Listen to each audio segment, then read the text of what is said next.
As more people around the world are getting vaccinated against COVID-19 and looking to return to some semblance of normalcy, including, for many, renewed hopes of travel. One new issue that's emerging is just who will be able to go where until COVID is under control.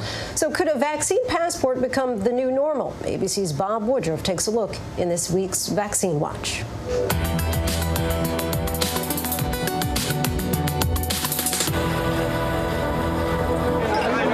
This is not 2019, it's right now. The most ordinary scenes, now extraordinary, as nightclubs in Israel are opening up. It's a thing that we didn't have for like a year, so it's cool, it's amazing.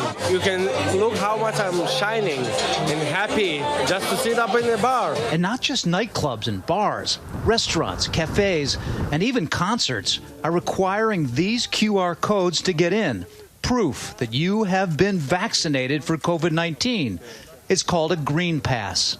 The idea being that having this green pass essentially allows you to then go back into society and participate in society. Passes like these are being developed and tested around the world, many calling them vaccine passports. Something that will allow people to show that they're vaccinated when they travel from country to country. Here we go, your QR code, please. Proof of vaccination will also open doors here in the U.S. The Miami Heat says it'll reserve an entire section of its arena for fans who can present their paper vaccine cards. Your vaccine card is a little white card you get that has evidence that you've been vaccinated. But there are now concerns that your CDC vaccination cards could be lost, stolen, or copied. We're faced with the biggest data challenge, if you want to call that a puzzle, of our lifetimes.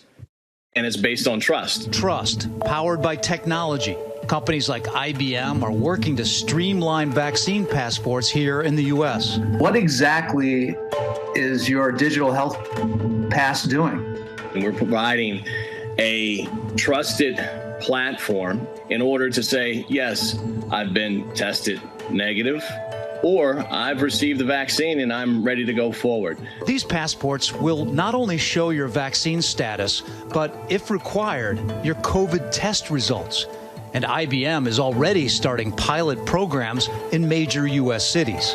Tell me about your program right here in New York. A group of people who were going to a couple events. The first one was a basketball game, and said, look, we're going to take you through the process of being tested. When you're tested negative, that test would go ahead and then go to the state of New York into their database of those that have been tested, and that database would push a capability to your phone, so you'd get that record, so you'd have that on your phone. And then when you go to the event with an ID in your phone, you could validate, yes, I've tested negative. One of the tenets was to make sure that if you didn't have a smartphone, that you can, in fact, print out that same QR code and use a two-factor capability to get into a given event. Clear, the company with those familiar kiosks at airports around the country, is also working on a vaccine passport. It's partnered with a new app called Common Pass. If people give proof that they have gotten a vaccine or they've been tested to see if they've got the virus, is this a violation of privacy? No, it's not, because the way Common Pass works, the destination basically just says what their rules are. So Aruba has said, okay, if you want to come to Aruba, the rule is you need to get a negative PCR test within 72 hours of your flight.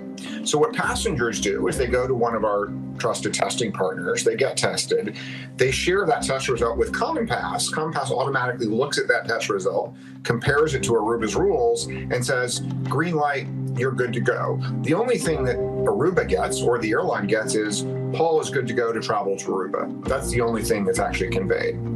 In an attempt to streamline digitizing your vaccination information, Clear and Common Pass have partnered with one of the largest retailers in the country, Walmart. If you're vaccinated at a Walmart, the company will make that information digitally available on Common Pass.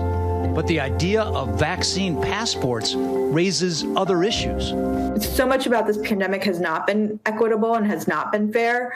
And so this is another way that you could potentially cause disparities. Disparities for those who don't want a vaccine. Green passport is all about hurting our basic rights.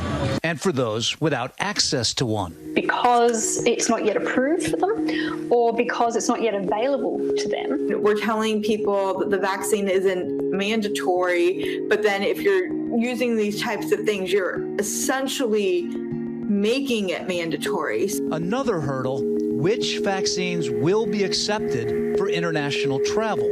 We have so many different vaccine candidates around the world. They have different levels of efficacy. In Turkey, we found that the only vaccine available there is from the Chinese company Sinovac, which appears to be far less effective than those available in the U.S. Do you think these companies, the airlines, countries, do you think they will require particular vaccines in order to allow you in? I think they will. I think that's already happening. So when will the rest of the world look like this? The Biden administration has not yet announced a particular plan for a vaccination passport within the United States. Despite rising vaccination rates and so many itching for travel and tourism, until nations can reach a universal standard for what a vaccine passport may look like, saving the summer could still take time.